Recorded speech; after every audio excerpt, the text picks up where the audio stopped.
Más de 16 años después, la generación del draft de la NBA de 2008 es un ejemplo clásico de un grupo de jugadores que han redefinido lo que significa la longevidad.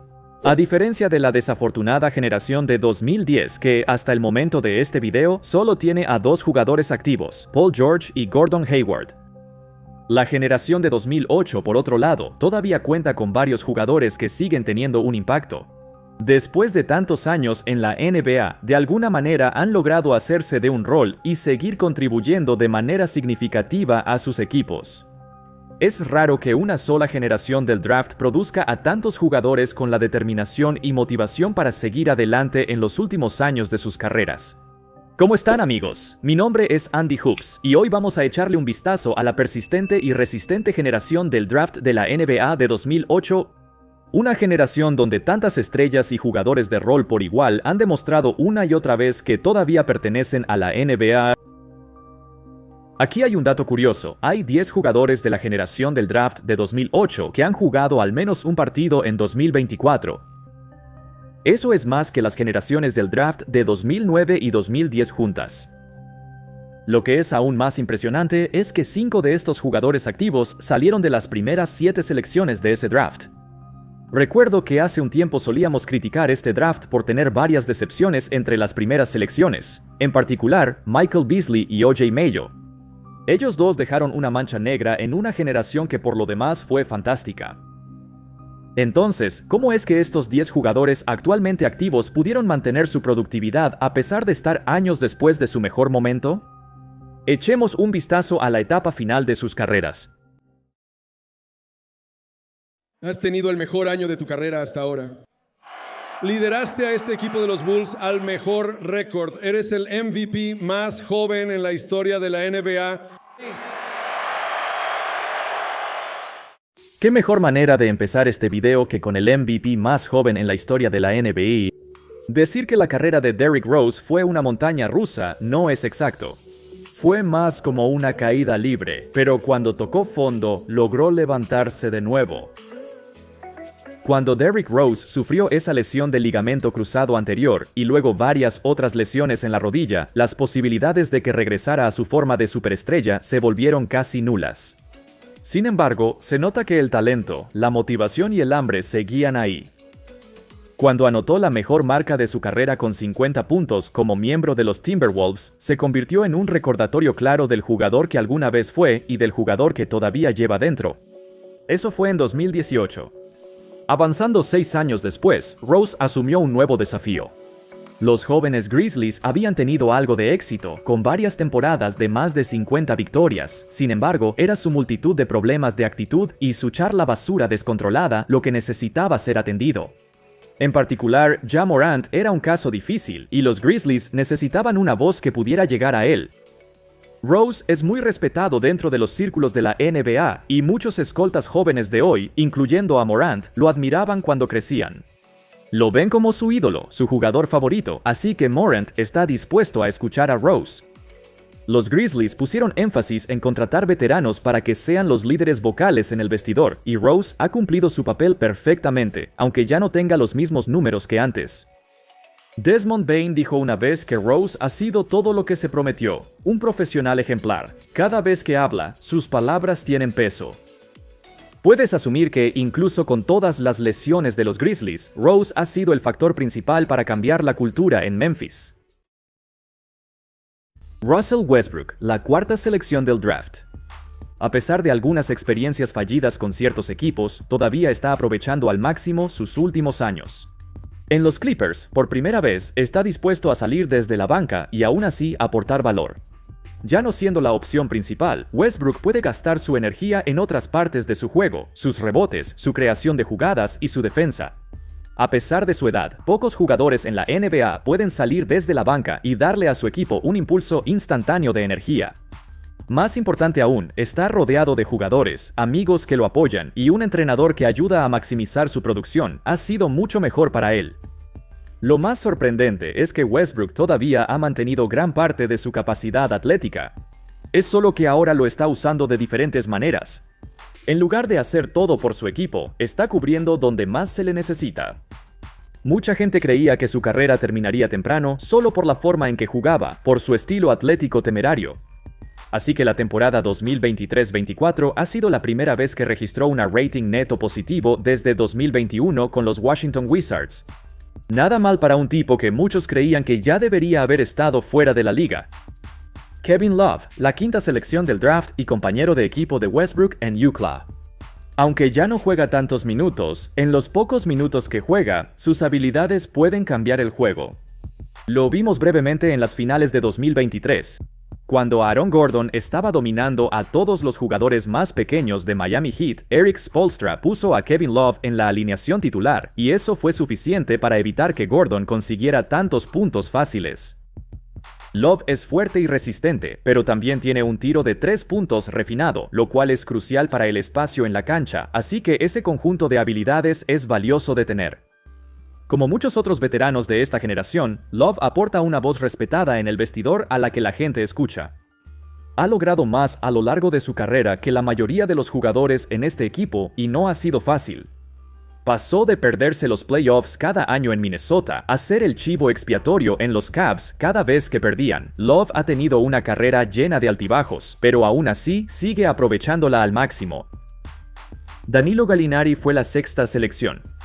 Decir que todavía está activo es un poco generoso, supongo, pero sigue estando en un equipo. A lo largo de su larga carrera, ha sido un gran contribuyente para varios equipos de playoffs. Quizá lo recuerdes cuando le robó el balón a Joel Embiid para sellar la victoria de los Hawks en el séptimo juego. Él gira, perdió el control, Gallinari alcanzó a tocar el balón. Gallinari va hacia arriba y la encesta. Una pérdida de Filadelfia. Y los halcones de Atlanta. Sacando la jugada del libro de Ben Simmons, el lado trasero. O tal vez fue su tiempo en los Clippers o en el Thunder, donde fue uno de los principales anotadores en un equipo que superó las expectativas. O si eres un veterano, lo recuerdas en los Knicks, donde se veía muy bien y se convirtió en la pieza principal en el paquete de intercambio para recibir a Carmelo Anthony. En Denver, donde pensábamos que tenía mucho potencial para convertirse en una estrella, se lesionó temporada tras temporada. Aún con todas sus lesiones, Gallinari se recuperó después de cada una de ellas.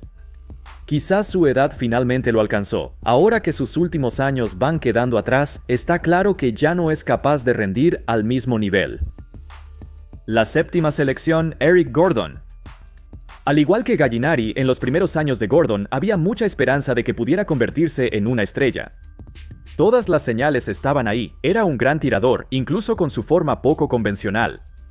Tenía un gran manejo del balón y velocidad, además de ser sorprendentemente atlético. Desde los Clippers hasta Nueva Orleans, Gordon era un candidato principal para ser la próxima estrella emergente. Sin embargo, al igual que Gallinari, parecía que siempre se lesionaba. Años de rehabilitación frenaron su desarrollo, y para cuando llegó a Houston, Gordon básicamente se convirtió en un especialista en triples. Le damos crédito a Steph y a Dame por popularizar los triples largos, pero Gordon también debería recibir crédito. El tipo los lanzaba desde como 9 metros de distancia.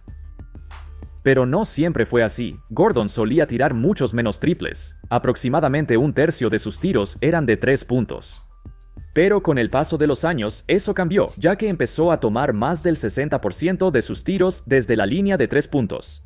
Incluso saliendo desde la banca, Gordon ha sido un jugador productivo durante mucho tiempo. Brook López, la 10ª selección del draft, a diferencia de sus compañeros, experimentó el mayor cambio en su estilo de juego entre todos los de su generación. Originalmente, él era un jugador fuerte que jugaba de espaldas al aro en el poste bajo. Luego, cuando la liga pasó a la era de los tiros de 3 puntos, Brook se vio obligado a adaptarse. Aparentemente, también sucedió de la noche a la mañana. En las primeras 8 temporadas de Brook en la NBA, solo intentó un total de 31 triples. En 8 temporadas, 31 triples en total.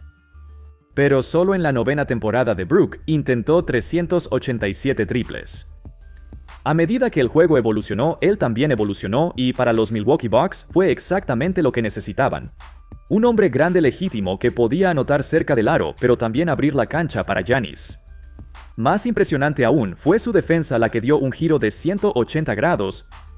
En los primeros días, incluso en la universidad, Brook era conocido por ser una amenaza ofensiva, mientras que su hermano, Robin, siempre era conocido por su defensa. Brooks, sin embargo, eventualmente se convirtió en un jugador totalmente defensivo, cubriendo la última debilidad en su juego para convertirse en un jugador completo. Incluso cuando su carrera está llegando a su fin, sigue siendo un jugador de nivel titular debido a su gran tamaño y habilidades. Unos lugares después, en la selección número 15, su hermano, Robin, fue seleccionado. Aunque fue dejado en libertad por los Bucks, aún jugó varios partidos en 2024, así que todavía encaja en el video. Robin siempre había estado a la sombra de su hermano, pero tuvo varios periodos en los que fue un miembro sumamente importante de su equipo. Por ejemplo, en Portland, durante la era de LaMarcus Aldridge y Damian Lillard, él era el pívot titular de ese equipo y una pieza crucial para sus temporadas de más de 50 victorias. Robin no era el más espectacular, pero hacía su trabajo y tenía un gancho bastante bonito. Aunque no ha contribuido mucho ahora que su carrera en la NBA está llegando a su fin, al menos su hermano no es la única razón por la que está en la liga. A.M. Thanasis. Con la selección número 18 es JaVale McGee. Lo que más me sorprende es cuánto tiempo ha estado McGee en la NBA. Se siente como si él fuera uno de esos jugadores que veías cuando eras más joven y pensabas, hombre, no hay manera de que este tipo siga en la NBA por mucho tiempo. Él solía ser la cara de Shaqtin' a Fool. Y cuando piensas en él, piensas en un pívot torpe que realmente no puede hacer nada excepto clavar el balón. Sin embargo, incluso a una edad avanzada, todavía aporta valor como un hombre grande, lleno de energía que está feliz de simplemente estar en la cancha. A lo largo de los 9 equipos diferentes en los que ha jugado, McGee se lleva bien con sus compañeros donde quiera que va y siempre tiene una actitud positiva y animada para levantar el ánimo de su equipo cuando las cosas se ponen difíciles. Con la selección número 25 es Nick Batum.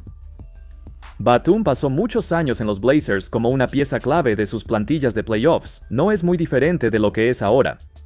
Batum siempre fue un jugador tipo navaja suiza, cubría todos los huecos que le faltaban a esos equipos, un todólogo por encima del promedio en muchos aspectos, pero maestro de ninguno.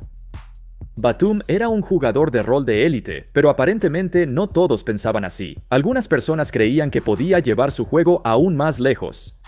Por eso los Charlotte Hornets le pagaron una cantidad absurda de dinero. Esto fue en 2016 cuando, ya sabes, un montón de jugadores se convirtieron en agentes libres y ganaron muchísimo dinero, y el contrato de Batum ni siquiera fue el peor de todos. Desafortunadamente, eso es por lo que mucha gente lo recuerda, como un jugador de rol sobrepagado. Sin embargo, incluso hacia la última parte de su carrera, todavía sigue teniendo un impacto en minutos limitados. Se puede notar por el partido de play-in entre los Sixers y el Heat, Batum prácticamente los llevó a la victoria él solo con sus jugadas heroicas al final del partido. Su tiro de 3 puntos y su defensa sofocante en el perímetro siguen presentes después de todos estos años. Y finalmente, el último jugador que aún queda de la generación del draft de 2008 no es otro que DeAndre Jordan, un campeón y líder en el vestidor de los Denver Nuggets. Aunque ya no tenga mucho tiempo de juego, la directiva de Denver ha mencionado que su papel ha sido fundamental para guiar a los Nuggets a convertirse en campeones. Jordan ha sido una voz inspiradora y se convirtió en el mentor de los jóvenes interiores de los Nuggets. No olvides que DeAndre Jordan logró mucho a lo largo de los años, múltiples nominaciones al All-NBA y al equipo defensivo, y fue un pilar para los Clippers durante muchos años. Aunque sus últimos años en la cancha eventualmente serán olvidados, lo que no se olvidará es su importancia para un equipo de los Nuggets en auge que busca establecer una dinastía. Esos son los 10 jugadores que quedan, pero no son solo ellos. Hubo muchos otros jugadores de esta generación que se convirtieron en piezas clave en toda la NBA. Por ejemplo, Goran Dragic, Roy Hibbert, Ryan Anderson, George Hill, Omer Asik, Courtney Lee, Luke Mahmoud y Serge Ibaka. La mayoría de estos jugadores estuvieron en la NBA por más de una década y tuvieron roles importantes en varios equipos de playoffs y contendientes. Incluso los jugadores de rol de esta generación tuvieron una gran longevidad, con nombres memorables que dejaron su huella en la historia. El draft de 2008 produjo muchas carreras largas e ilustres. Una de las generaciones más exitosas de la historia moderna en cuanto a profundidad y talento de primer nivel. Sin duda, fue única en su tipo. En fin, eso es todo, amigos. Esos fueron los últimos vestigios de una de las mejores generaciones del draft en la historia. ¿Qué opinas sobre los jugadores de esta generación? Cuando ocurrió el draft, ¿esperabas que esta generación tuviera tantos jugadores que duraran tanto tiempo, especialmente considerando que muchos de ellos sufrieron lesiones al principio? ¿Cómo crees que esto se compara con 2009 o incluso con 2003? Déjenme saber qué piensan. Muchas gracias a todos por ver. Espero que hayan disfrutado el video. Y por supuesto, como siempre, nos vemos la próxima vez. Cuídense.